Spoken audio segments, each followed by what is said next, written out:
Oh, we're live. Oh, we is going live. Whoa! Brian's naked. Mics are hot. Hot mics, hot mics. We're going in the shower.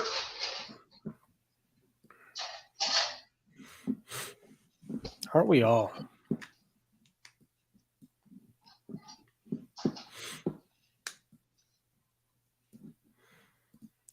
All right, let's minimize all this bullshit. Oh, shit.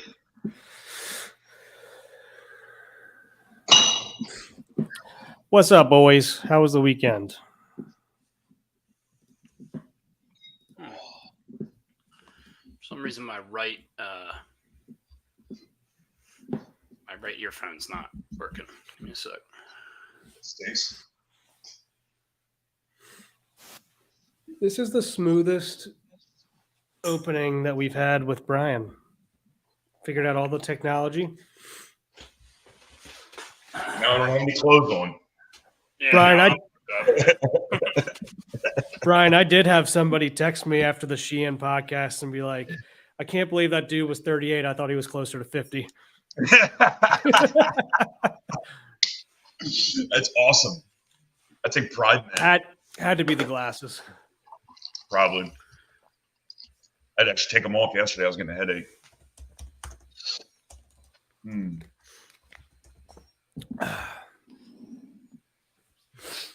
Weekend was good. The weather's been so hit or miss. It's like 60 one day and 90 the next. You know what's going on? Yeah. What's it like out there, Brooks? It's been pretty good. It's like 70 and rainy today. But for the most part, it's been pretty nice. We've had a couple of cold days, like just mixed in here and there, but I think all this week is going to be like in the 70s and 80s. Next week we're on Tuesday, right? Whenever, doesn't matter. All right, because we got our. I think we just lost Dusty. We have our derby party next Saturday. So I'm going to be an absolute just mess. Saturday, Sunday, Monday. Because Monday I have a golf outing for a buddy of mine who passed away. So Tuesday is the best day for me. And also going to be a day of recovery. Yeah. That works. We Caitlin and I are going to Charleston this weekend. We come back Sunday. So Monday will be a kind of get shit done back together day. Right. And then we leave again for vacation the next weekend. So what I know it's a family event. Is this like your parents and then the two of you, or the three of you guys for vacation? The four of you guys, I guess. It's actually Caitlin's parents and family, or just Caitlin's parents, her brother and his wife, and then my parents and Dustin and me and Caitlin and Banks. So should be fun. It's the first time we're doing like a full family, everybody's together kind of thing. So should be good. Just excited. Cool. Hell yeah. All right, I'm back. I'm hearing out of both ears now. Cool. Myself a little bigger. Nice. What is that? This is a Burley Oak Lost. Okay. IPA. Okay. Yeah. What kind of beer is it? It's like a hazy IPA. Burley Oak's like 10 minutes down the road. It's like one of the more popular breweries down here. So shout out them. Yeah, man. We know the brewer. He looks like Delaware Dave. That's not a joke. He does look like Delaware Dave. I thought he was Hippie Greg the first time he came in. You knew who that is? I do know who Greg is. Dusty, you want to fire it off? Yeah. Welcome to another episode of Gary Williams Stole My Lawn Furniture podcast. We're recording Monday, April 29th. It sucks. Sucks we have to record after this series against the A's. 2 blown saves in the 9th, had a Kimbrel. He got pulled yesterday after he blew the save in the middle of the inning. They're saying it's upper back tightness. I guess we'll continue to monitor that. Did you guys watch these games? It was a super weird weekend. Yeah, I did. I mean, they look disheveled. I mean, that's the easiest way to put it. Really, a non-cohesive unit. I missed the bad game that everybody was talking about, the first game. Yeah. I watched a little bit of it, but I definitely fell asleep before the end of it. When all the shit hit the fan. But last night or yesterday, I should say, I watched. Definitely not upper back tightness. Definitely just didn't like the mound situation. Yeah. I mean, you could tell that the entire time with him looking down at it. But going into the series, everybody was all hell bent on like, hey, I don't trust anybody in this bullpen besides Kimbrel and Cano and Aiken here in I mean, I guess you could say Cologne too. But everybody was all pissed off about it and all high on Kimbrel. Then after this series, everyone's down on him. Yeah, he had a rough series for sure, but we knew stuff like this was going to happen with a 30-some-year-old closer who's past his prime.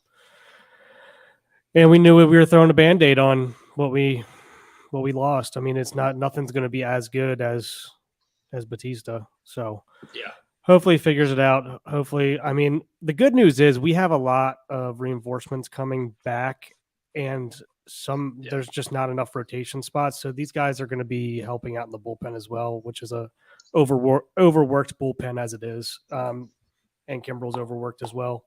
I know that Hyde probably doesn't want to use him as much as he is right now, but he's kind of forced his hand and put him in that situation.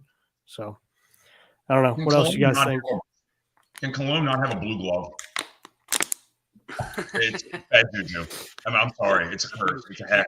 He wears that glove. This is a big story this weekend. He wears that glove for awareness for his special needs son. But now I feel like a douche. Yeah, you should. Jackass. Yes. Yeah, I can't remember. Got him. I'm not sure what condition his son has. I know I saw it this weekend, but yeah, he wears that and specifically for that reason. But yeah, I don't think the blue glove's affecting the bullpen. Look, Kimbrel had a bad series. We talked about it before the year a lot. He's going to have series like this. He's a 35-year-old closer. Brooks kind of said that. So.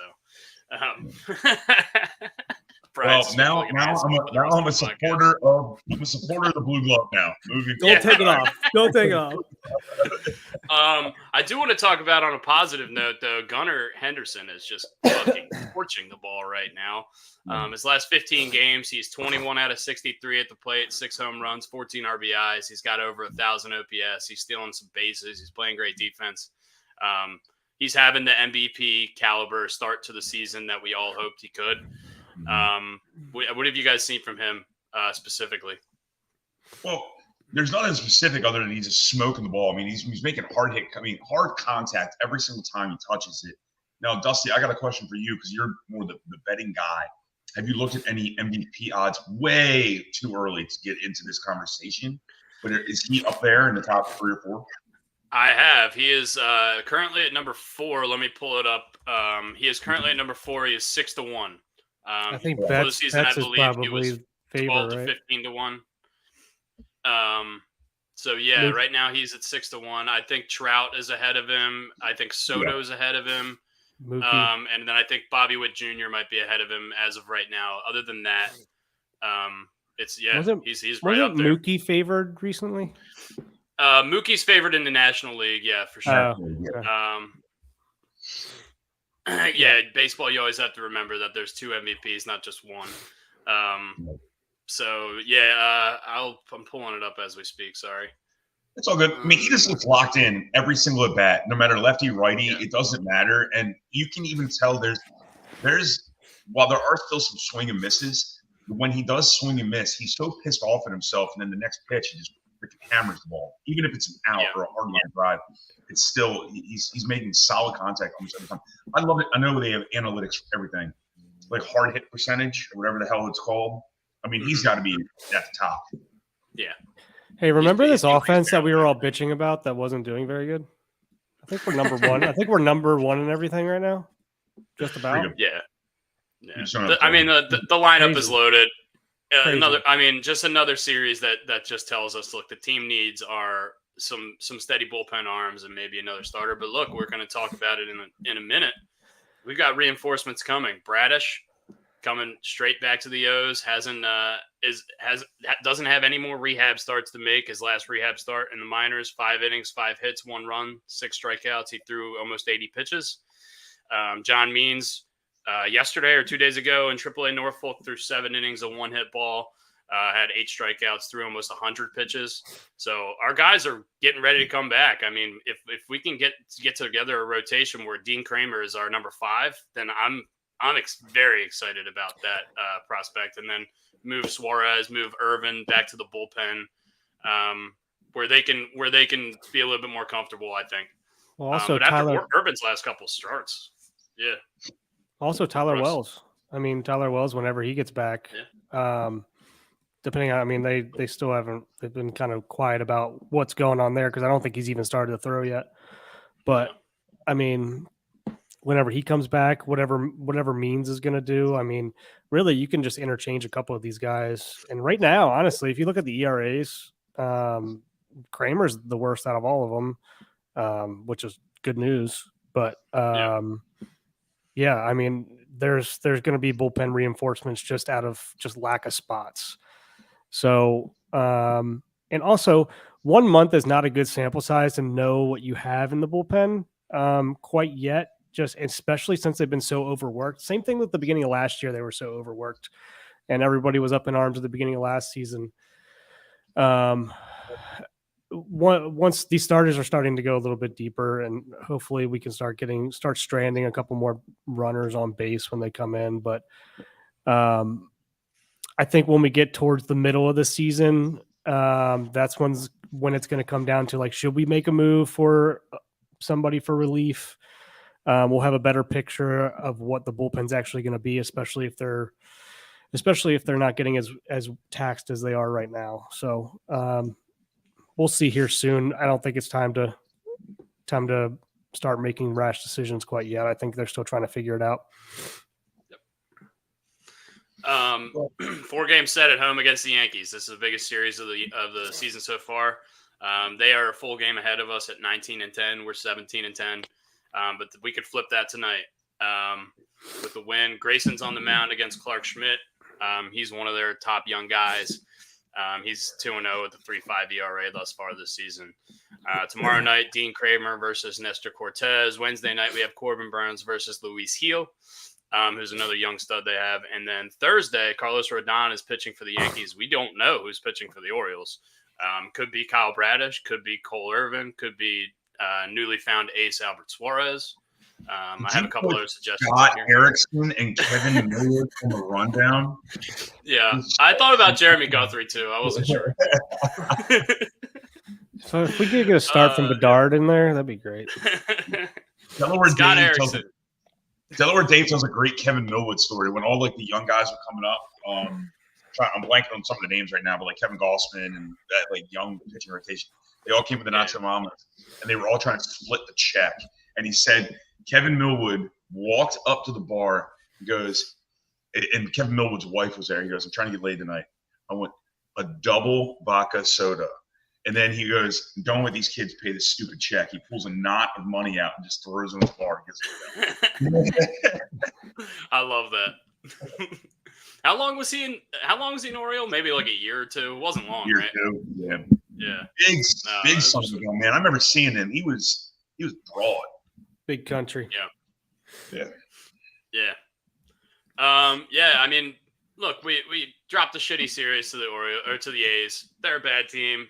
We probably should have won all 3 of those games, at least 2 of them, but whatever. You know, this kind of stuff's going to happen. It's a long season.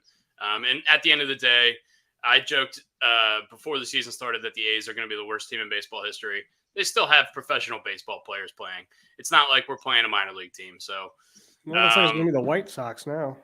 I know the White Sox are a complete disaster. They're like 3-24 or something like that. I think they've won 4 or 5 games. Yeah, Yeah, And they've been shut out. Like they've been shut out more than like somewhere around like half of their losses or something, or maybe under that a little bit. But ever since they hired Tony La Russa for that nice young core they had like 5 years ago, and he completely fizzled the whole team out. I mean, what were they thinking? Well, he likes falling asleep at stoplights, so in a car. Well, who doesn't like doing that, Brian? Oh, that was. I did not mean to take a blow. You're good. Something we didn't talk about. Jackson Holiday sent back to AAA. That happened probably right after we, or probably a couple days after we recorded last week. What do you guys think? You think this is a good move? You think this is kind of like a similar situation to what happened with Grayson Rodriguez last year, where he struggled early and then trying to get him back, get his head right, and come back? What do we think? Yeah, I think so. I mean, there's no reason to keep him up here just to keep struggling, especially if he's going to start losing some at bats. Let him go down there and get his head right. But I mean, I saw his first game; he was 0 for 4 down there. I don't know if he's played more than one game or not, but yeah, regardless, yeah, it's the right move to send him back down and just let him figure some stuff out. He'll be back up before the end of the year. Don't kill his confidence. I mean, yeah, kind of echoing what Brooks said. I will say this: the last game that I watched Jackson Holiday play, that's when he had one. I think he went 1 for 4, maybe 1 for 3. And one of the hits he didn't get, he almost took the pitcher's head off, and it hit him in the hand. Yeah. So he was making good contact, but I mean, yeah, don't kill his confidence. Let him get down there, take some ABs, get back up. He'll be back up here soon. Especially, I think Elias said he specifically projects us in the next month to run up against quite a few lefties more than they usually run into. And if he's not going to be starting against those lefties, I'd rather him get those at bats in AAA every night. Yeah, let him go get lefty at bats against lefties in the minors. Correct. Yeah. And we're not worried about him long term. Look, this kind of thing happens. Gunnar last year struggled when he came up. Adley struggled when he came up. Julio Rodriguez famously struggled when he came up. So this kind of thing will happen with young guys. Other than that, I think baseball wise, Orioles wise, we're good. Means look good in the last start he had. Yeah, we touched on that a little bit earlier. I mean, I don't know, because we've now said Bradish is returning to the O's, which means somebody's going down. I imagine that's going to be one of the bullpen guys. Does this mean Means is going to be coming up soon? I hope. I mean, he threw almost 100 pitches the other day. So, let's get this rotation filled out and see what we got. I believe Hyde said that was going to be his last start in AAA. Whether that means he's starting up here soon or he's going to the bullpen, I don't know. I could be getting that mixed up. I thought he said something. I know that he said that about Bradish, but as far as Means goes, I don't know. Would you want to see Means as a starter or a bullpen guy? I'd prefer him if he can start successfully, yeah. But I mean, if he could come in and be a bullpen guy to start, I don't think that would be I wouldn't have a problem with it at all. I like as many lefties in the bullpen as we can get, but if he comes up as a starter, we can kind of push Cole Irvin to that lefty long reliever role.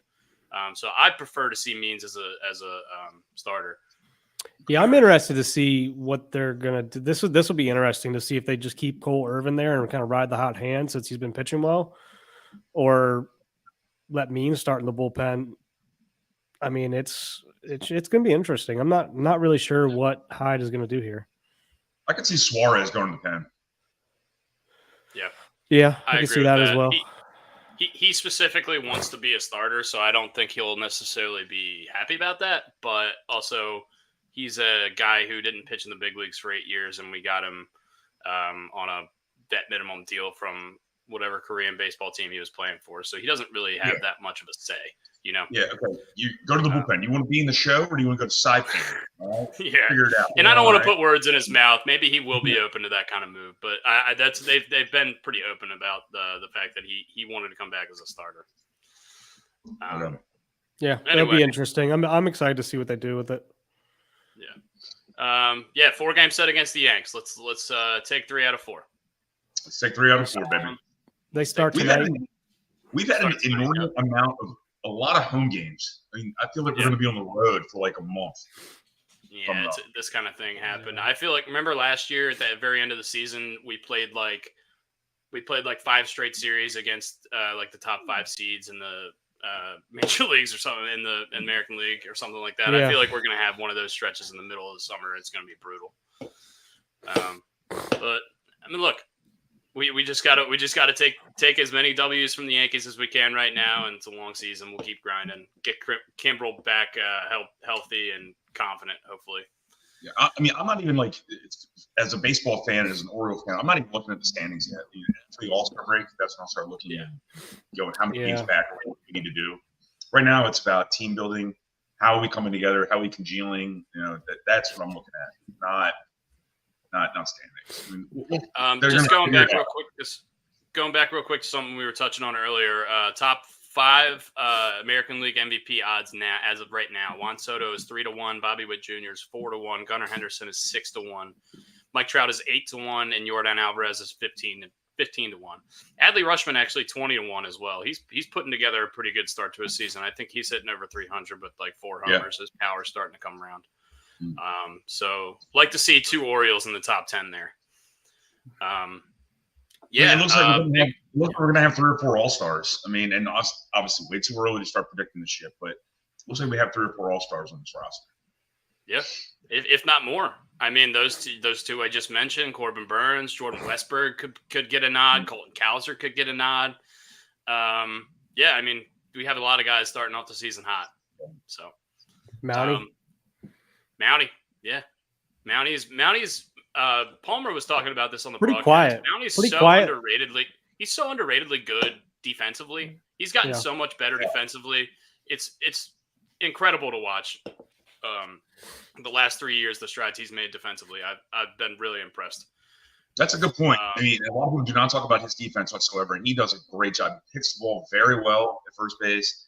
Good stretches, good footwork on the bag. And it's my area of expertise with first base. I mean, he looks like an all-star first base, all-star caliber defensive first base. Yep. Yeah, I think, look, we're all rooting for the O's. Let's go O's against the Yanks tonight. Grayson's pitching, so hopefully he can put up 7 scoreless, and we can lock it down to the bullpen. But I think it's time to move on to the NFL draft. That was this past weekend. Biggest surprise of the first round, immediately, we're going to talk about Michael Penix at number 8 to the Atlanta Falcons. So Michael Penix is 24 years old. Kirk Cousins is 34 years old. Kirk Cousins is on a 4-year, $180 million contract with $100 million guaranteed. So they can't get out of this contract that Kirk Cousins has without a dead cap of over $50 million for 3 years. So best case scenario for the Falcons, Michael Penix is going to be sitting on the bench until he's 28 years old and hasn't had any experience in the NFL. Can you please explain to me what in the absolute hell Atlanta is thinking? Anybody got an answer? I don't know. Anybody have an answer? I don't know. Did you see the interaction between the GM and Arthur Blank? Yes. It makes me rub my face. It makes me rub my face thinking about it. It's so nauseating. Like, did he just panic? Did he just get like down on the clock and just panic real quick? I just don't get it. Look,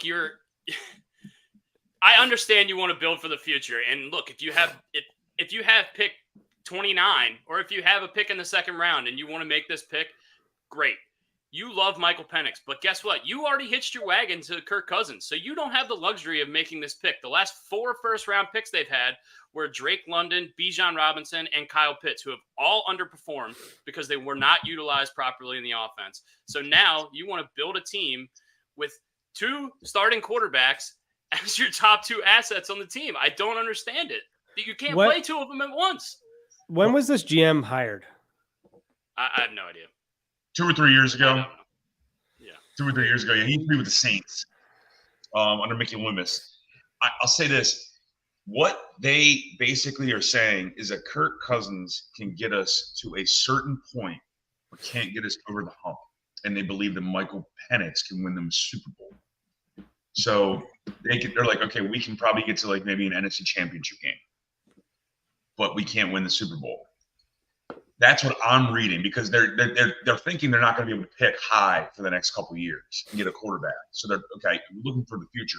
Phenomenal. You're going to pick up this fucker's 5th-year option, and you're not going to know if he can play. Yeah. No. By the time you pick up his 5th-year option, he's going to be almost 30 years old. Yeah, he's going to look like I'm 50. Come on. And this is and this is not even mentioning the fact that Penix had 2 season-ending injuries already in college. Like, yeah, he's gotten over them, and he has been healthy for the last few years, and he's a talented passer, which is a lot of people have said that going into this draft. But just based on a team building perspective, it doesn't make any sense to have 2 of your biggest assets be both quarterbacks. I understand having a good number 2 and paying for a good number 2, but with the number 8 overall pick in the draft, they could have done so much to help their team outside of Kirk Cousins or outside of Michael Penix. It just doesn't make sense to me. I don't get it. I don't know why I'm so emotional and pissed off about it, because I really don't. That's not my team. But what it ends up doing is it makes people not like Michael Penix. And that has he didn't do shit. It's not his fault. It's not his fault at all. And people are going to be like, oh, you got to perform. You got to do this. So you're an asshole. He didn't do anything wrong. He just got drafted. That's it. Same thing with Jordan Love. What happened with Jordan Love? Yeah. He got a lot of hate, but I mean, it's not his fault. But the difference from a team building perspective for Jordan Love is that pick was at number 25. Pick number 25 in the NFL draft and pick number 8 in the NFL draft are separated by like 2 or 3 first-round picks if you want to trade. So it's I don't know. It just doesn't make sense to me. I don't get it. And you have to think about like how much money that draft like slot number 8 is slotted for money too. Like it's like guaranteed. $50 million. I think it's 50. Arthur Blank probably came down like, what the fuck are you doing? Like, you're just spending my money with. Yeah. I mean, can you imagine Terry Fontenot being like, hey, I need $100 million guaranteed to get Kirk Cousins, and I'm going to go draft a quarterback over here who's going to sit in the bench for 3 years? If I'm Arthur Blank, I'm taking a softball bat to my GM's head on live television. I mean, it's a no-win situation, because if Cousins is good, they're going to get shit for Penix not playing. And if Penix is good, if Cousins gets hurt and Penix is good, then they're going to have to answer the question of why they're paying a backup quarterback $50 million fucking dollars. I just don't understand it. There's no way that the Falcons can win. They need to be on Hard Knocks. They need to be on Hard Knocks. I want to see that quarterback room. I just want to be in that quarterback room. Unless they end up trading Kirk Cousins here, like after 2 years or something, and like the plan is to have Penix sit there for 2 years, learn, and then like let's trade Kirk Cousins and maybe send him to somebody who needs a veteran quarterback and get something for him and pick up his contract, then maybe. But that's like the only. I mean, that's going to take a lot of luck probably to have that situation work out. Yeah, but he can. Sure, but he can waive it. Yeah, but the problem is they're going to have to get somebody to take some of that contract, because their dead cap hit, if they move him in the first 3 years, is going to be completely ridiculous. Yeah, regardless. It's going to be the same thing with like that happened with Rodgers when he went to the Jets. It's going to have to be the same situation. Same thing. Russell Wilson and the Broncos are going to be dealing with the Russell Wilson contract this year. They just have a $35 million just dead hit. They just don't get that cap money. You're going to learn a lot about Kirk Cousins in this, because everyone fell in love with Kirk Cousins on the quarterback series on Netflix because he's such a family man, religious, awesome. Apparently, everything is this awesome human being. If I'm him, I'm going, well, 1, what the hell? And 2, trade me. Get me out of here. Send me to the Rams. Send me to Seattle. Send me somewhere else. Get me the hell out of here, because you guys have obviously no idea what the hell you're doing. Yeah, I'd be pretty pissed. And then that interview that they had with the GM and the coach, and I give those guys credit for asking them like the questions that they did, but like they didn't have good answers, to be honest with you. There is no good answer, and they just look like clowns. And they basically said, "Yeah, well, I mean, Kurt was. I'm not gonna air it out, but then basically said Kurt was a little surprised." It's like, dumbass. Maybe you should have had a conversation with him if this was actually your plan. But I just think I love that. They were like, "What was his reaction?" They were like, "Oh, we'll keep that private," which means he's pissed. Because if it was a positive one, they were like, "He's real." No, stupid. I mean, realistically, Kurt's not going to lose that job. Like, I don't think Penix is going to outplay him, so he's not that worried. But I'd still be like, what the fuck? Yeah. Anyway, we'll move on to the rest of the draft. Moving on. I wanted to rant about that. I know you guys wanted to let loose a little bit on that too. I think it's so fucking stupid. I think it's one of the craziest picks I've ever seen. When they announced it, I was like, my jaw dropped to the floor. I couldn't believe it. The audible gasps in the Detroit fans. I mean, these are Detroit fans. They don't give a fuck about it anymore. And they were like, they're like, that's something we would have done a couple years ago. Bears stick at picks 1 and 9 and get Caleb Williams and Rome Odunze out of Washington. 2 of the top 7 players on pretty much every draft analyst's board. They add this to an offense that already has Keenan Allen, that already has DJ Moore. Cole Kmet on a $50 million contract. I think the Bears are putting together a legitimate offense. If Caleb Williams hits, then I think they're going to be a pretty good team in the NFC North next year. What do you guys think about them?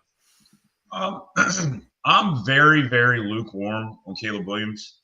And the only reason I say this is I did watch a couple people on television talk about when he played NFL caliber defenses or schemes, NFL caliber schemes in last year, he struggled mightily. And that's going to be obviously every game in the NFL. Basically, he can't decipher like coverage changes and things of that nature in those 2 games. Now, it's a small sample size, but he's going to learn, and he seems like a knowledgeable kid, and he's passionate about football. But the Bears did a great job. They did exactly what they should have done. Yep. Yeah, I would be, if I were a Bears fan, I'd be happy with this for sure. They did a great job bringing in Sweat last year too, and that's I mean, from all intents and purposes, from what I've heard, like just bringing in Sweat has just instilled a culture in there, and the culture that Eberflus, and he's a defensive guy that was looking to have. So it seems like everything's on the up and up. So this is not that I would ever be an NFL GM, but I mean, this would probably be the way I would have went if I were looking at the draft. Unless I was going to trade back and get shore up the offensive line, but they might, depending on how Odunze works out. I mean, their receiving core looks pretty ridiculous right now. So yeah, the biggest question mark is the coach. It's hard to say. He's only been there for 2 years. Yeah, if that. I mean, it's interesting. I think Bears fans are just excited for Caleb. Even if he just turns out to be okay, that would be a win for the Bears. They've never had a passer throw from more than 3,800 yards, which is insane. They've never had a passer throw for more than 30 touchdowns, which is insane. I think there's a legitimate chance Caleb Williams could do that on his rookie contract multiple times. If he turns out to be good and all these weapons he has, Keenan Allen's his number 3 for Christ's sake. I mean, they're going to be a really good team. That's a really good offense. Well, let's not put a Dunze in front of him yet. Remember who the Bears won the Super Bowl with? As quarterback? Sexy Rex Grossman. Rex Grossman. Yeah. Dude, Rex so Grossman. I was thinking about Florida. I was thinking about this the other day. Have the Bears ever had a good quarterback? I mean, I know you're going to say probably McMahon, but I mean, Jay Cutler really wasn't Jay Cutler. I mean, they've never had a superstar quarterback, which is nuts to me. They've never had a good quarterback. I know, from such a historic organization, that just kind of blows my mind a little bit. Yeah. There's some quarterback that's ridiculous. It's like really old. Oh, is it like Y.A. Tittle or something like that? I'm not going to classify him. They have yeah. Since the Civil War, they have not had a good quarterback.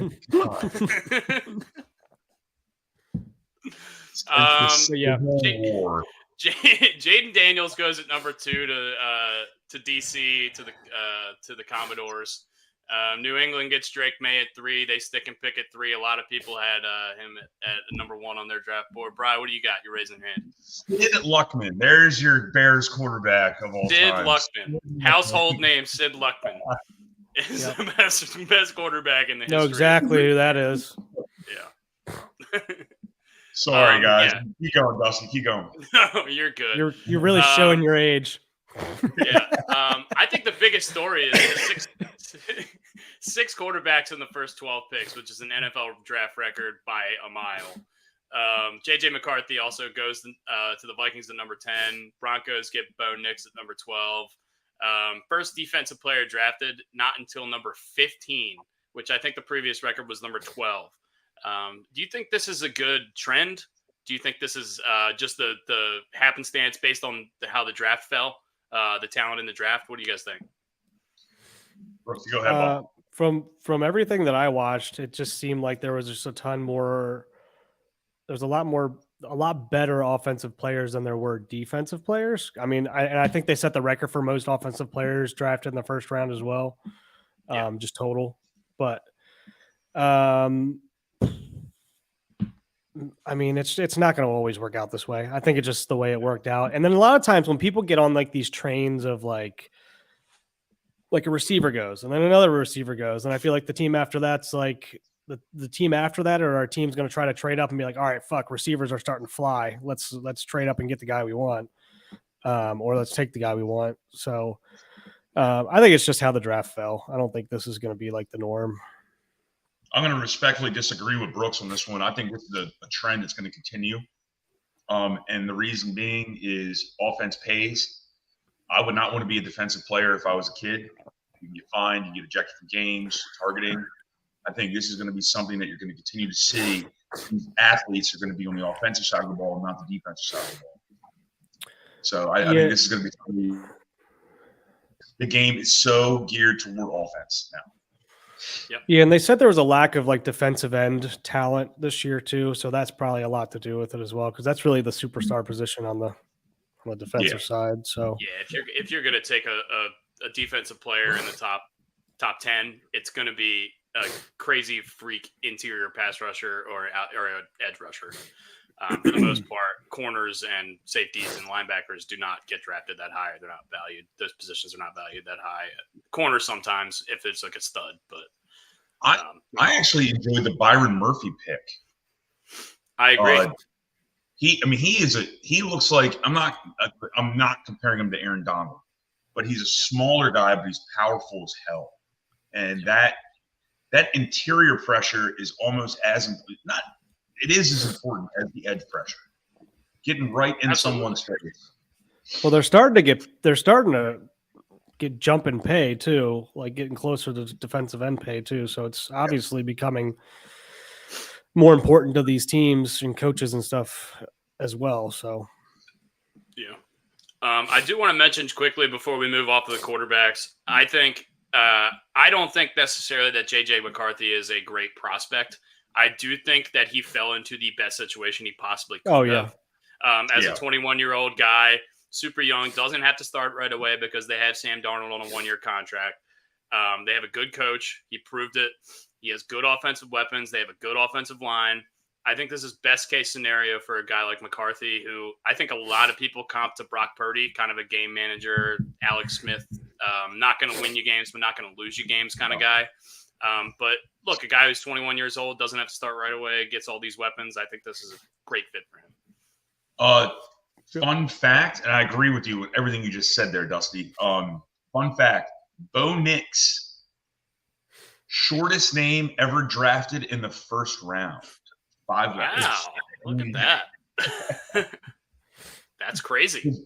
His real name is Bo because his parents went to Auburn. So they loved Bo Jackson. Yeah. That's crazy. That's not a stat that I've ever thought about or heard before. That's awesome.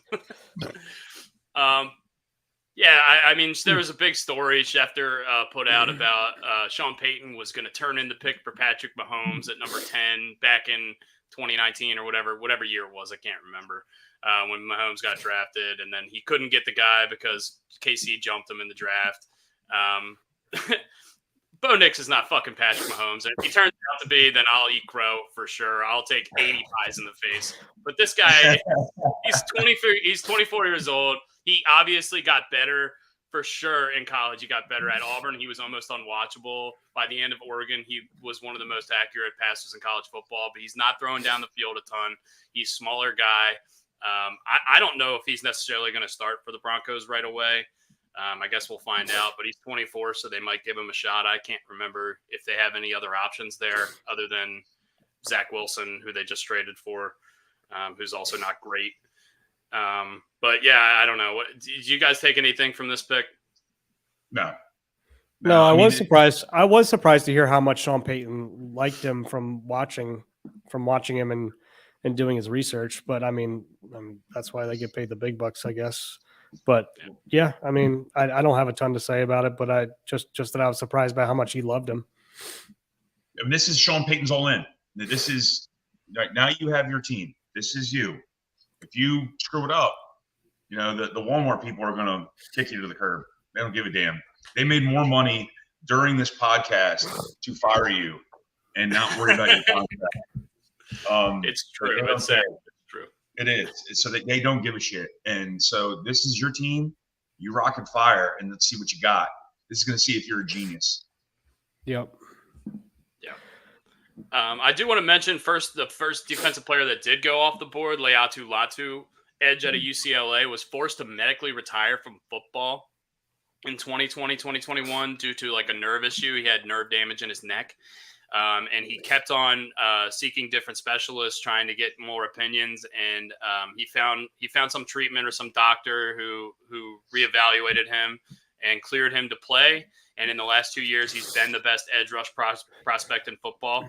He probably would have been one of those guys who would have been a top 10 edge rush prospect, but the medical scared the shit out of so many teams. So that's why he dropped to 15. This is a guy that if he can stay on the field could be a game wrecker.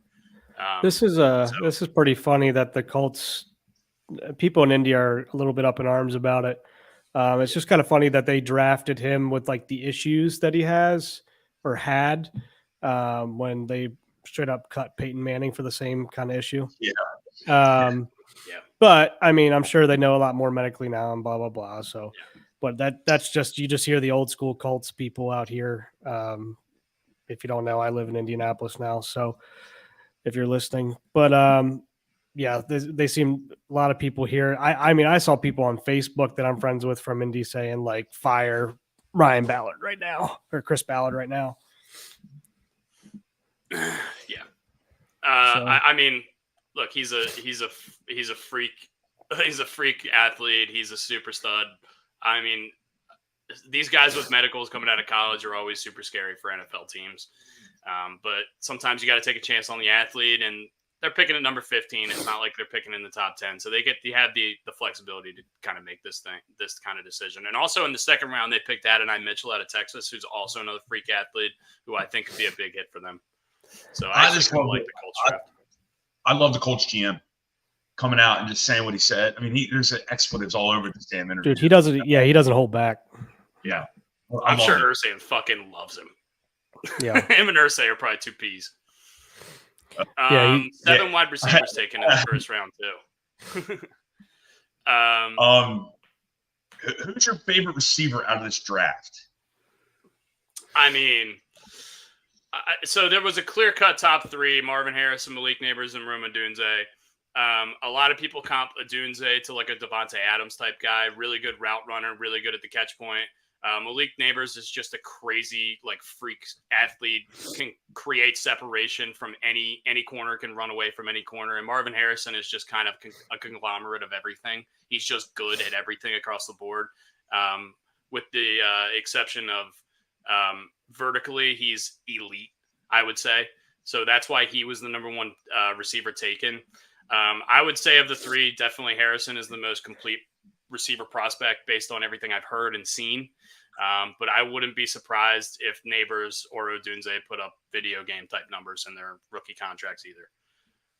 Clear top three though. After that, I would say it's more of a dart throw. My favorite is Leggett, just by listening to him talk. He sounds like Farmer Fran. He doesn't say anything. He sounds like Farmer Fran. Yeah.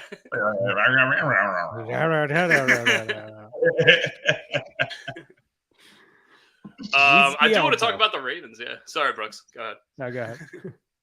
I want to talk about the Ravens draft a little bit. The first round pick, before the draft, before the Ravens took him, I said he's like if Deshaun Jackson played corner.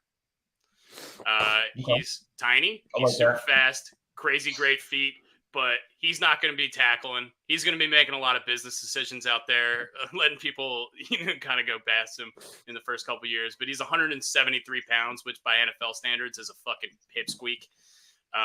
He needs to grow into his body a little bit, but EDC was just basically saying, EDC, for those of you who don't know, is the Ravens GM, Eric DaCosta. He basically said, look, we had him at number 20 on our board. We picked at number 30 and he was still there. So we just took him.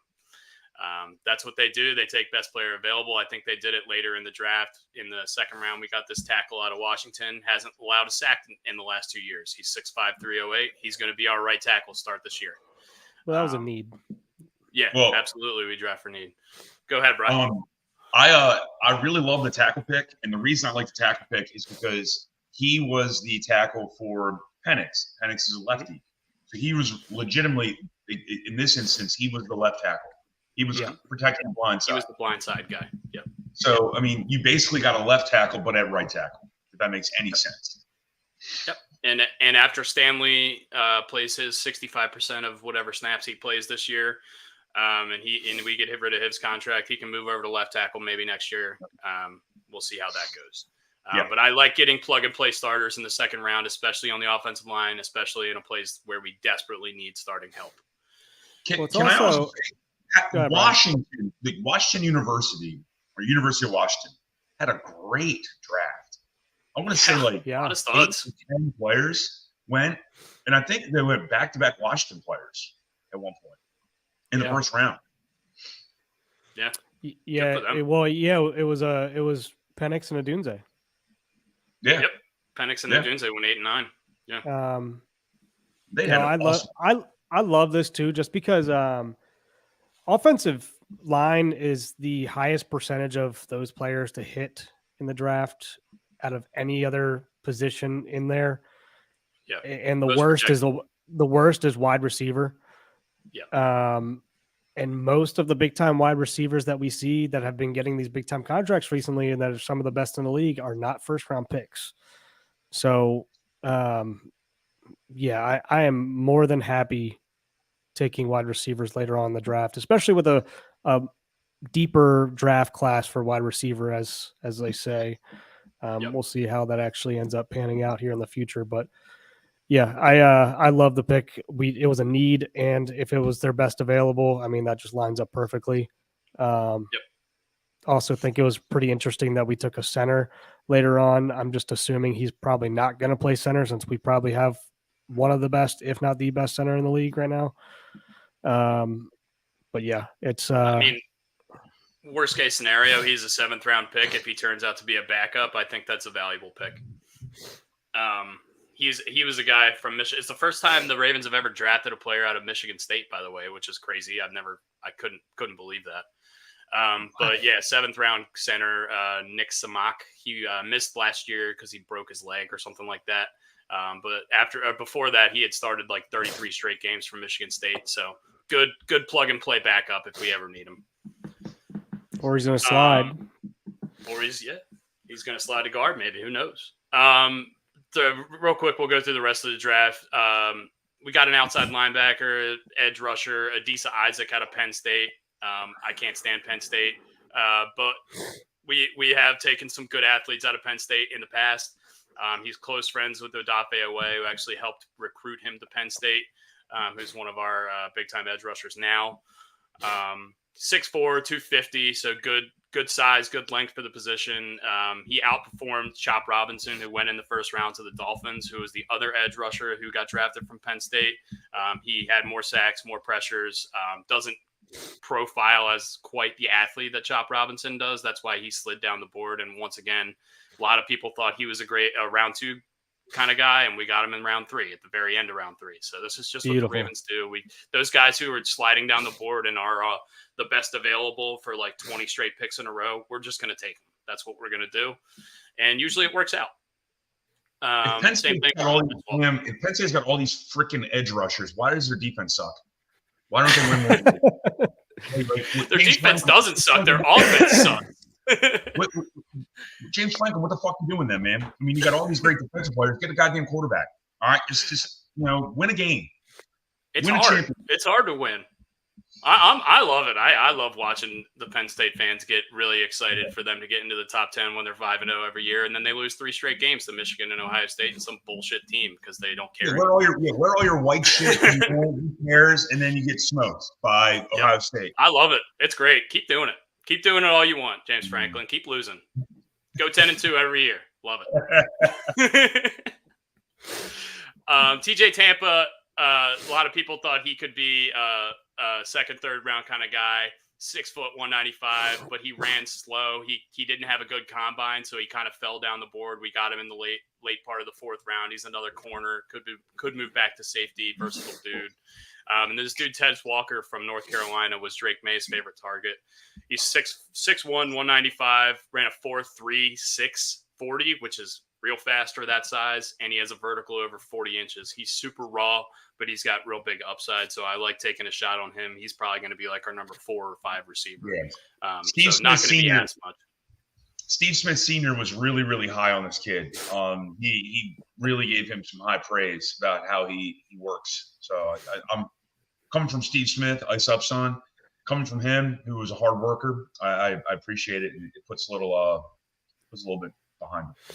Yeah, and I know he literally said that he looked at every single receiver in this draft this year and looked at everybody's film and put a lot of effort into the grading. So I respect his opinion even more, especially since I know how much he probably put into this year's draft, because people were talking shit about last couple of years when he was saying stuff, and he was like, you know what, I'm going to make sure I'm correct on all these. So yeah. Moving on from the Ravens specifically, I want to get to some stuff that happened around the NFL this week. Mm-hmm. Since we last recorded, Zach Wilson traded to the Broncos. They swapped late round picks, a 6th and a 7th or something like that. The picks don't really matter in this instance. I wanted to bring this up specifically for this thing I saw on ESPN.com from Rich Cimini. This trade means that only one of the 5 quarterbacks selected in the first round of 2021 will remain on their original team. Trevor Lawrence, who was the number 1 overall pick, is the only one that is still on his original team. Number 2 overall was Zach Wilson. He is now with the Broncos. Number 3 overall was Trey Lance. He is now with the Cowboys. Number 11 overall was Justin Fields. He is now with the Steelers. Number 15 overall was Mac Jones. He's now with the Jaguars. So the 6 quarterbacks taken in the top 12 this year doesn't necessarily mean that 6 teams have found their franchise guys. These are dart throws. And really only like 33%, if that, hit. So, I mean, you could see 4 or 5 of these guys in the next 3 years, if we're still talking on this podcast, could be on different teams, starting maybe out of the league. This just shows you that NFL scouts are meteorologists. I mean, they are just guessing what the weather's going to be. When it comes to quarterbacks specifically, it's pretty much impossible to nail the quarterbacks. Well, quarterbacks and wide receivers, they say wide receivers are harder. For whatever, just because of the whatever the rate is that they came up with. But yeah, it's hard. It's also hard to say, like, how are they going to react now that they have money? Are they going to keep working? I mean, they say it's harder to wake up in the morning when you're sleeping on satin sheets now, right? So but I mean, that could also be the counter argument there, is that these guys are now getting paid in college. So if they're doing it now while they got a little bit of money, maybe that's going to translate. So that trend might change just because of that. We'll see. I don't really know, but I mean, it's still really hard to guess how these guys are going to work out. And plus injuries are roll of the dice too. So going back to something we were talking about earlier, with the offensive players getting taken at such a high rate, 6 quarterbacks and 7 receivers, that's 13, almost half of the first round picks. The hit rate is so low, but also it's so important to get these guys on rookie contracts now that I think that the GMs are going to be starting to draft these guys higher just specifically because of that. So, like, if you look, for example, something we're going to talk about in a little bit, Amon-Ra St. Brown, who was a 5th round, like, darling who came out and just completely killed it his first 2 years. Now he's getting paid $30 million a year, 4-year, $120 million extension. So it's increasingly important to get these guys on rookie contracts because $30 million a year for a receiver that's a lot of freaking money. I mean, Justin Jefferson's going to get $35 million. So getting these guys on rookie contracts, I think that's probably why you're going to start seeing a lot of these offensive players get drafted in the first round. I agree. I mean, there's nothing else to say there. And what you're also starting to see now is people, by people I mean teams, signing their receivers or their quarterbacks earlier. Left tackle, we're going to get into Penny. I can't say his last name, Sewell or whatever. Yeah. I mean, you're starting to see these guys get signed earlier because the teams understand that the numbers is going to keep going up, and so you want to sign them now. Get them for $30 million instead of $38 million 4 years down the road. Yeah, it's a smart play just because, like, I mean, the salary cap's just going to keep going up with the popularity, and now that the leagues get taking this to South America and wherever else they're going to end up going, the salary cap's going to keep growing. So obviously the salaries are going to keep going up, or what they're asking for is going to keep going up. So if you get them now, you're kind of hedging it twice, right? I mean, you're hedging it because you got them at now today's price, not the inflated price in 2 years, and you saved yourself in the salary cap as it inevitably goes up the next 2 years. So it's a smart play. Yeah, and I want to say this: I hate people that talk to me, at the bar or wherever the hell we are. They're like, "Oh, the salary cap's going up, so there's more money for them to have."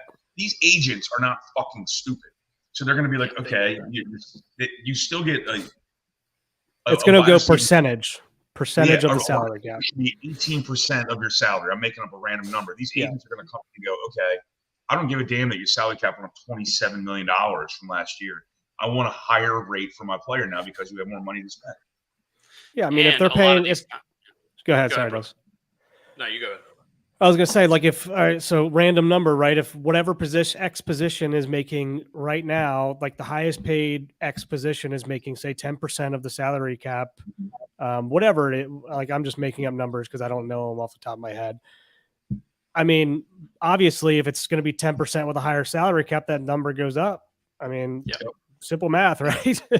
So you see a lot of these contracts, and you do see a lot of these contracts. I haven't seen Amon-Ra St. Brown's exact contract, but I would imagine that his 4 years average $30 million is probably going to be $22 million, and then $25 million, and then $27 million, and then $30-some million again. And that's why the contracts are set that way, and that's why you get all of these reworking contracts and extensions.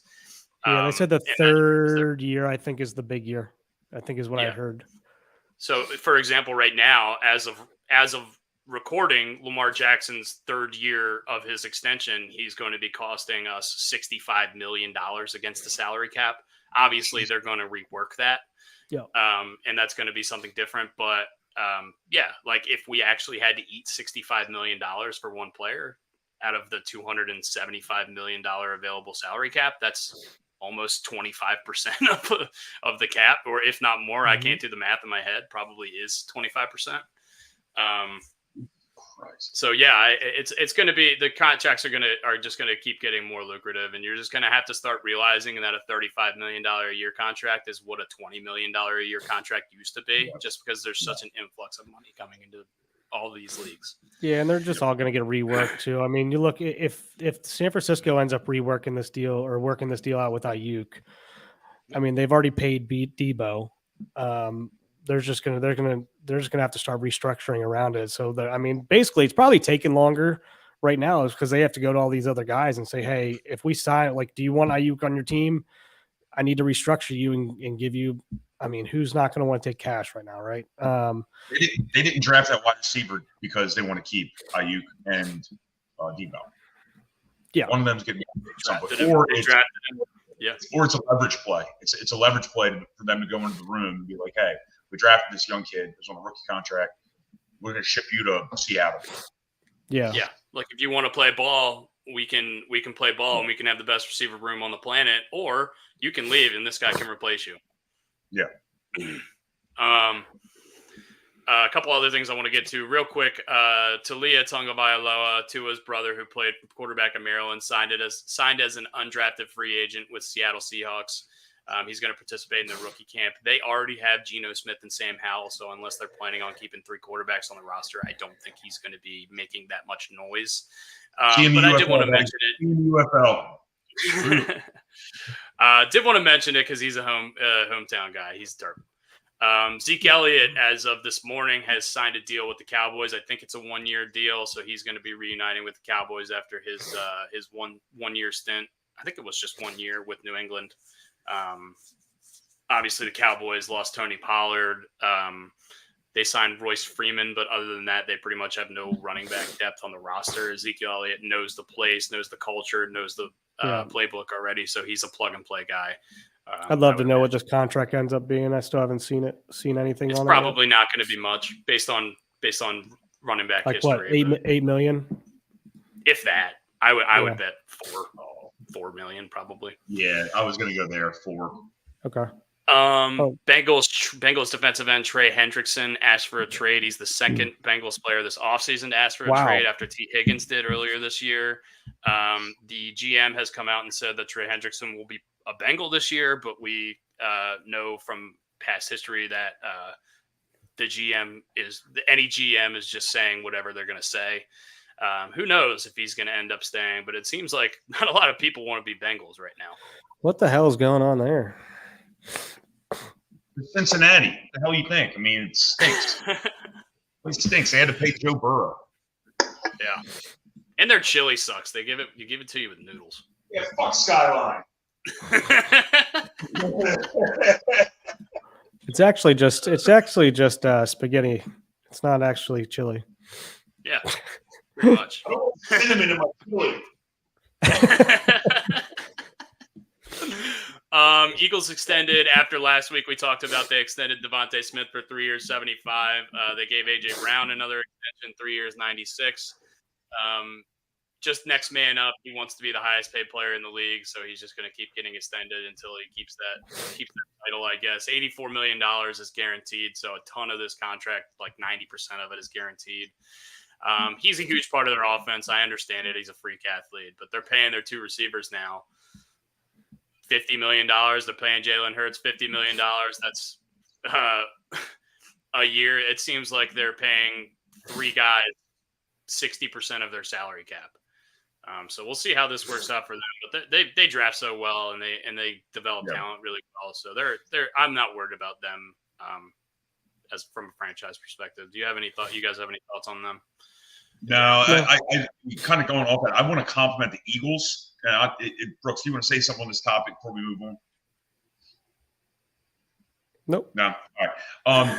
I want to compliment the Eagles. I think the Eagles are such a great organization, how they develop talent, how they draft. I love their pick. I can't say his name, Quinton Mitchell or whatever it was. Quinyon Mitchell, Toledo. Yeah. They just do such a great job of drafting, and then they sign their players in advance. And it seems like they take care of their players. Now, Nick Sirianni might be a twat, but whatever.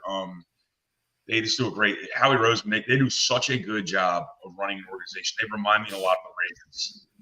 Yeah. I love their pick. I love the way they run their room. I love the way they run the room.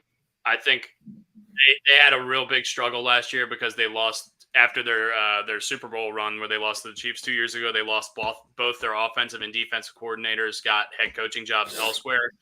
Defensive coordinator Jonathan Gannon went to Arizona, and their offensive coordinator Shane Steichen went to the Colts. And then this year they hired 2 new guys. They didn't work out.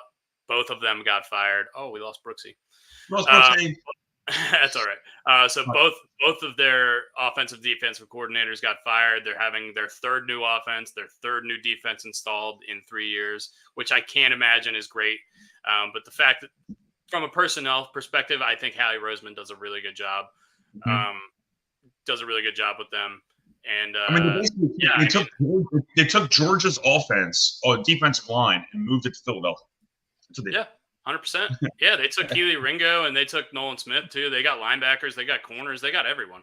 And they also got 2 first-round talent defensive backs in this draft. Quinyon Mitchell was one of the top couple cornerbacks in the draft. They got him at number 22. They got Cooper DeJean Cooper DeGino, Iowa, who everyone thought was going to be a first-round guy. He's a corner, safety, nickel kind of guy. They got him at number 40. They traded up to get him. Not a lot of comps for white defensive backs in the NFL right now. Might have been the reason he fell down the board. But who's the first white defensive back you think of? Go. Jim Leonard. Jason Sehorn. That's the one I was going. There you go. Jim Leonard's now the coordinator for Wisconsin, by the way. Yeah. I agree with you. Look, this is beautiful. I don't have any technological problems today, and you do. This is fantastic. This makes me very happy. The Roth children. What's going on, Brooks? What happened? I hit the wrong button. Oh, okay. I've been there. Shit happens. It happens. We touched on this earlier. Sorry, Brian. Fill me in on this Tank Dell thing. What's going on here? Tank Dell got shot. Thanks. Crazy story. I guess he was at some bar, some restaurant in. I think he's from Daytona. It was like 40 minutes from there. I can't remember exactly what the town is called. But anyway, he was at some bar or restaurant, and there was a fist fight broke out. I don't know if he started it, if he was involved in it, or if he was just in the crowd trying to break it up. And apparently some teenage kid, 16 years old, pulled out a gun and just started fucking shooting. Nobody got killed. 10 people got injured. And the 16-year-old is in custody. He is arrested. Apparently, Tank Dell didn't even spend the night in the hospital. It was a minor wound. So I'm assuming he just got grazed or something like that. But really scary. NFL rookie breakout guy last year, just getting shot at a bar in Daytona, Florida. Crazy. I mean, what are you going to do? He was just at a bar, at a restaurant, whatever. Like I said, more details could come out. He could have been the guy who started the fight or something, but that's not what the information we have now. You know what I mean? So it just, as of right now, it just looks like he just got super unlucky and he's just in this for no reason. Obviously, we don't want to see this kind of stuff happen. Not really much we can talk about. Before we move on to golf, we got to do That's a Shame segment.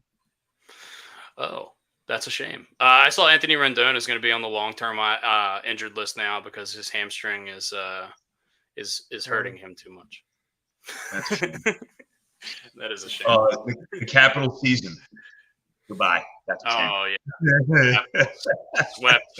Swept in 4 games. That is a shame. What do we think this means for the Caps moving forward? Do you think Ovechkin's got a couple more years left? What do we think we're gonna try to kind of tear it down and rebuild? What do we think for the Caps moving forward?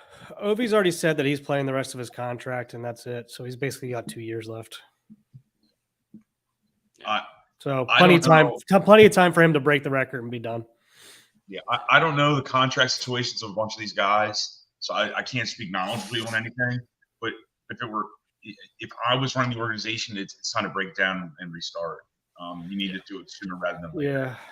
Backstrom's on that leave of absence still because of his injury, and it seems like it's probably going to be career ending. Oshie's run his course. Yeah, Oshie's getting older. Carlson's getting older. Wilson's the only stable thing there, really, I guess. And I mean, it's hard when they have 6 rookies on the roster. I think they were playing with. Yeah, because of all the injuries and stuff. So number of rookies, but only like 3 or 4 were worth a damn. Yeah. Or just not ready. Yeah. Rough. If you watched any of the series against the Rangers, you could tell immediately in every game the Rangers were just bigger, faster, stronger than us, and they were the number 1 seed in the East for a reason. They won the President's Trophy. They had the best record in the NHL. So obviously a great team. We kind of backed our asses into the playoffs somehow. So yeah, that's a shame for the Caps. Yeah. I did want to talk about golf this weekend, just because I think the Zurich Classic is an underrated event. I know a lot of people probably didn't watch it. I don't know if you guys watched it, but it's cool to get a team event in golf. It's cool to get different formats in golf because there's so many different cool ways you can play golf, and the PGA Tour doesn't utilize hardly any of them. They don't even do match play anymore after getting rid of the WGC Dell tournament that has been going on. But yeah, it's cool. They do best ball, better ball, whatever you want to call it. The two players play their hole out, and whoever has the better score, that's the score they take. They do that for the first and third rounds, and then the second and fourth rounds they do alternate shot. So that's how they set up the tournament. And Royal McIlroy, for the first time he's ever played in this tournament, teamed up with Shane Lowry. They got the Irish connection, and he won. They won. How do they pick the teams in this? Do the guys just get together and agree on it, or the top golfers in the world all get a chance to have a team basically, and then they get to pick their guys. Any qualified PGA Tour card holding guy they can pick. So, for example, Matt Fitzpatrick chose his little brother Alex, who just got onto the PGA Tour. Nicholas Højgaard, who was competing at the Masters a couple of weeks ago, picked his brother, who's just starting off kind of on the Euro Tour. So they can pretty much pick whoever they want as long as they're a qualified player. And so obviously Rory, first time he played in this tournament, was going to choose his fellow Irishman in Shane Lowry, and they won. Crazy that Shane Lowry hasn't won a tournament since 2019 when he won the British Open. I couldn't believe that. It seems like he's always around the hoop, but he hasn't scored. It's crazy. He since has won on the European Tour, I think, several times, and he's competed in 2 Ryder Cups, including their win. So it's not like he hasn't been around, but he's been a big Ryder Cup guy. Like he's done very well in the Ryder Cup. So that's why I always feel like he's won, but I guess he hasn't. Yeah. So I mean, he's one of those guys always around the hoop, just hard to win, man. Those Irishmen seem to do that. So, for example, like Scotty Scheffler, number 1 in the world, does he just get the number 1 overall pick? Is that kind of how this works? I don't know. I don't know if they pick like in order, some order. I think it's almost like you get paired. Because like, what if 2 guys want like somebody, and then I wonder who. I guess they got to agree to whoever. I don't know. I think it's like when you're in elementary school, and the teacher says pair off into groups, and everyone just kind of looks at each other and picks. You know what I mean? I don't know exactly if that's how it works, but I think it's really cool that they do this. So that's the only reason I wanted to bring it up. And it's also Rory's 25th career PGA Tour win, which is a huge milestone. So I wanted to write that in there. But upcoming golf schedule, we have this week the Byron Nelson, which used to be known as the AT&T Byron Nelson Classic, now is known as the CJ Cup at Byron Nelson. That's going to be in the outskirts of Dallas. It's in McKinney, Texas. The defending champion there is Jason Day. So we'll see. I think the biggest name we have in the field this week is Spieth. He's a Texas guy, so he usually plays in this tournament. Did Meredith have her damn baby yet? I actually don't know. Because I don't think I know Scotty Scheffler's not going to be playing in this tournament regardless. The next 2 tournaments after that are an elevated event, Wells Fargo, and that's at Quail Hollow, and that's one of the bigger tournaments on tour every year.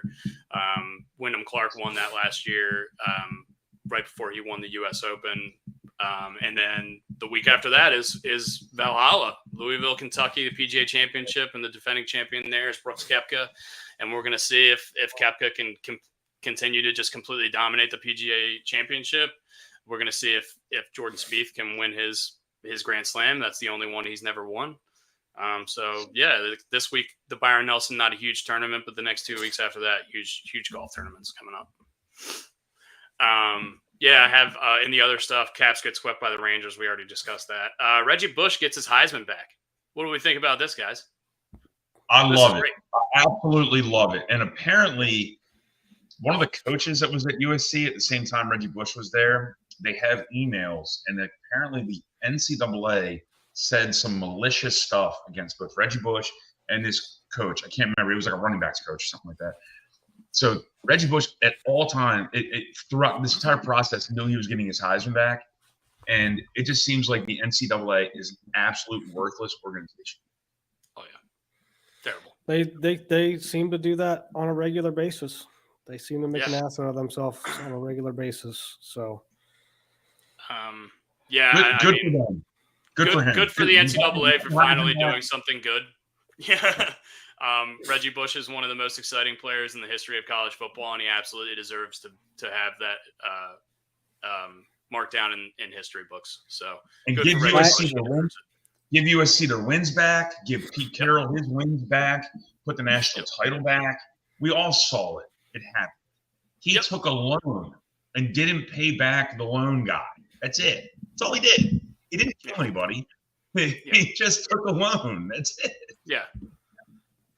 Yeah, we have plenty of athletes out there doing way worse things than Reggie Bush ever did. All he did was take some money to provide for his family. I do not have any problems with what he did. I think it's ridiculous that it took this long. It's been almost 20 years. I'm glad he got Simpson killed 2 people and still kept his Heisman. Yep. Think about that for a moment. I gotta give a round of applause and shout out to Johnny Manziel. What a Johnny He kind of led the charge on this. He started off. I mean, he's the one who kind of brought it up. And Did you hear how it went down? Like how Reggie Bush got his Heisman back? That day. I did not. They were having a Heisman summit. Where California? It was somewhere. Florida. Heisman summit. They had a Heisman summit. It was actually where the PGA Tour headquarters is, Ponte Verde, whatever. How do you say that? I know Tebow was there. Yeah, like there were a bunch of Heisman Trophy winners there, and they were having like a luncheon or something like that. And Reggie Bush walks in and gets his Heisman back, and none of them knew that he was going to be there. That's pretty cool. That's awesome. That is pretty cool. I think the Heisman Summit thing is weird. That sounds like some Illuminati organization kind of thing. It sounds like they're planning their next State Farm commercial or Allstate commercial, whatever the hell that is, in the Heisman House. You know, it's they're probably filming it. Yeah. Eating them up. I wanted to mention too, Caitlin Clark, 8-year, $28 million with Nike. Good for her. She got paid. Yeah. She deserves it. She put women's basketball on the map. And she got drafted by the Indy Fever, and I'm sure Brooks is going to be able to go see her play for the Indy Fever in the next few years. Hopefully. And if you want to go see her boyfriend, he conveniently transferred to Butler. Oh, did he? McCaffrey's son? Wow. She was dating McCaffrey's son, who's the head men's basketball coach at Iowa. I can't believe that. So he transferred to Butler, huh? Yeah. That makes sense. Can anyone confirm this, or did anyone read anything on this about she sold more jerseys, Indiana Fever jerseys, than the Cowboys did last year? Didn't hear that. If she did, then that's Jesus. Big. I heard it from big time money. I heard it from 2 people who have no reason to lie. I haven't read anything on it or haven't looked it up yet, but apparently she sold more Indiana Fever jerseys than the Dallas Cowboys sold last year, which I hope that's true because that's awesome for women's sports. Yeah. Awesome. For her. Yeah. For all of the WNBA, if that's the case. Holy shit. Once again, if you're coming here for exactly accurate information, you're not coming to the right. We try really hard. We're doing our best. I heard it from 2 people drinking Twisted Teas. All right, guys. So I mean, that's as reliable a source as I can think of. MLB sent out a memo this morning. Jeff Passan reported on ESPN.com that they are going to fix the jersey issue that we have been talking about for months. The fact that the pants are see-through and the letters on the back look like they were printed by like an offshore $2 jersey maker. Kindergartners. So this wasn't a labor issue? So what the memo states is that this was entirely a Nike issue. This was not. So they lied. Fanatics had nothing to do with it. Yeah, basically. They're going to return to the larger lettering on the back. They're going to fix the fact that that's when a player sweats, you can see through their jerseys and their pants. And they said that this will happen by the beginning of next season. So they straight you can't do this immediately? Like what? I don't get it. By the end of by the beginning of next season, what? Fix it. You're a multi-billion-dollar organization. You have a 10-year $1 billion deal. If they can't get their fucking shirts, then fix them. Our audible silence says enough right there. This is like, what? You have billions and billions of dollars. Fix this today. This is So- or give them If the they said by box. the All-Star break, I would understand. If they said by the All-Star break. But by Yeah. 2025, are you kidding me? Like, fix this. So This is insane. what also pisses me off, like, well, first of all, that they lied about this, but they just straight up threw Fanatics under the bus. I mean, originally, and then now yeah. Fanatics. I'm sure Fanatics had words with them, and now Fanatics was probably coming out like, and "Hey, saying it's Nike that's and ain't shit." fucking us. This is Nike. Like they, we're not the person making the uniform or the uniforms or jerseys or apparel, whatever it is."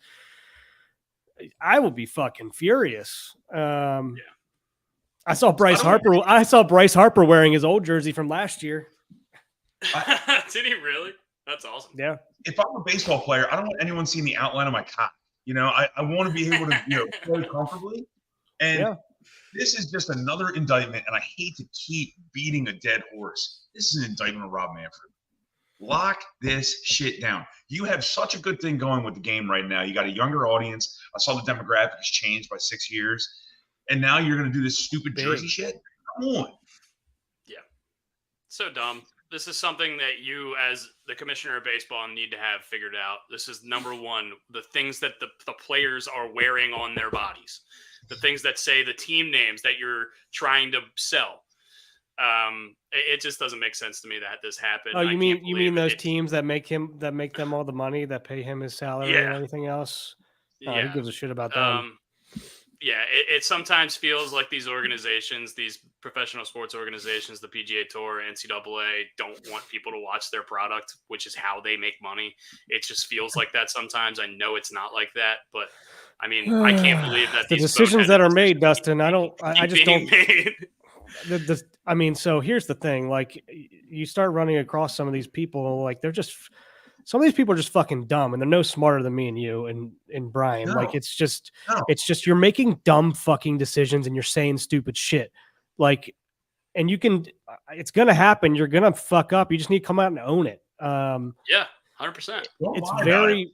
Oh my God, it's very, very frustrating. Some of the decisions that get made that are so short-sighted and like don't even take into account like what's going on around them. Like they're just so fucking egotistical. I don't even know where to go with that.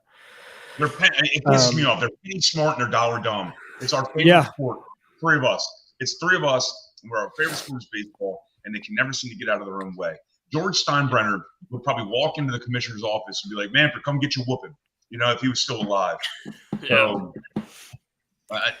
come on, man. If this kind of thing happened in the NFL, they would have not stopped talking about it on SportsCenter for the last 6 months.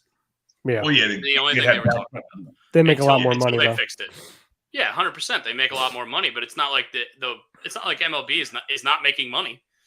The Oakland Athletics have 2,000 fans show up every game, and they're still making money. Yep. I mean, these organizations are profitable just by the fact that they exist. You don't have to do anything. It's passive income. Or they can just go in there and say shit, and then Rob Manfred just sits there on his hands.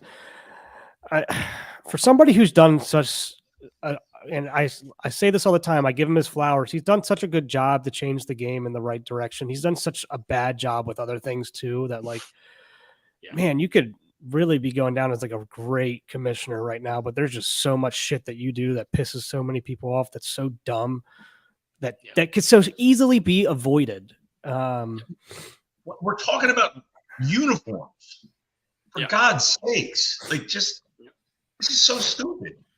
Yeah. Also, I wanted to bring up one other thing that was kind of funny that I saw. Not funny, but CT ESPN tweeted out. I'm sure you've seen. In other words, AB. Talking about Caitlin Clark's undercarriage. Oh, Jesus. Dude. What a fucking... I am so sick of everybody's blaming the way that he acts on CTE. Like, when are we just going to say that this guy is just a fucking scumbag? Yeah. I don't know. It's not the CTE. I think he's always just been a scumbag. Yeah, I mean, it's hard to say. I don't know if you can take enough hits to change your brain chemistry this much to just become this much of a jackass. But Yeah. if he does have CTE, then I mean, Sucks. I feel terrible for him. But you can't keep acting the way you're acting. There's no excuse for it. The things he's saying on Twitter are incredibly derogatory towards like pretty much everyone he talks about, and it sucks because he was probably one of the best receivers I've ever seen play. He was that good and he was that dominant for the Steelers. And it just sucks to see an athlete go down the way he has. I don't even want to comment. Brian's got no comment for AP. I don't even comment. It's not going to come out well, and we might get canceled. There's just nothing else. I mean, there's nothing else you can really add. It's just shut the hell up, man. And I'm sick of everybody giving him an out by the CTE comments. Like let's just call it what it is. The guy's a fucking douche. He's a scumbag. Yeah, I want him and Greg Hardy to get in the octagon and punch each other in the face and have each other unconscious for the rest of their lives. Their brains. So then you can. I'm in for that too. You can kill the CTE conversation. You put both brains to sleep. So I can't. Greg Hardy threw a woman down in a bed of guns. That sounds really attractive. I mean, come on. They're both lunatics. Some real pieces of shit. Pieces of shit. When they were talking about father-son duos, we talked about it a little last week. How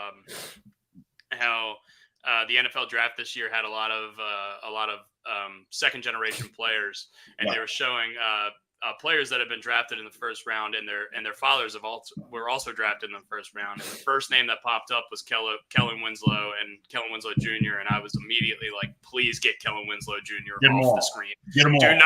I do not want to see this anymore. If you don't know what Kellen Winslow has done, don't look it up because you're not going to like it. He shouldn't be on ESPN. They shouldn't be promoting him. They should do what the WWE did with Chris Benoit and just completely forget that he existed. Yeah. Don't look it up. It's so bad. Yeah, it's not good. The tackle that got drafted, Joe Alt, you know what I'm saying? Is ALT? Yeah. The picture of his dad, he looks like a Buick. I mean, he's this big. I mean, he's got to be the size of a Buick. He's fucking 6'10". And 350 pounds. I think he's 6'9", 350 or something like that. Number 5 overall pick by the Chargers. Yeah, they're gonna try to run the ball, and they've got two like legitimate starting left tackles. What a Harbaugh pick too. I love that. Yeah, and they took Lad McConkey, the scrappy white receiver, in the top of the second round. That's such a Harbaugh pick too. The best name other than Kool-Aid McKinstry was McConkey. All right, I'm sorry. McConkey. Yeah. Anyway, this has been another episode of Gary Williams Stole My Lawn Furniture. Do you guys have anything else you guys want to add, or plug or anything like that? No, good to go. It's good seeing you guys. Hope you're all well. When do you guys leave for Charleston? I leave. So I'm going to Charleston this weekend for a baby shower. And then next weekend we leave for not Myrtle Beach, for Hilton Head. We're leaving on Mother's Day, I believe. We'll be there from Mother's Day until the following weekend. We'll Sunday still probably Friday. get a podcast out. Yeah, we'll record from there. We'll work out how we're going to do that. We can take an hour out of our day. We'll figure it out. It's going to be exciting. I want to do a podcast where we're all eating crabs. I'm getting a bushel next week, so I might be eating crabs. Probably 50 crabs. You're just going to eat crabs. It's be the most disgusting podcast ever. All right, fellas. See you guys. Yeah. Happy Monday. Enjoy y'all's week, and go boys. See you.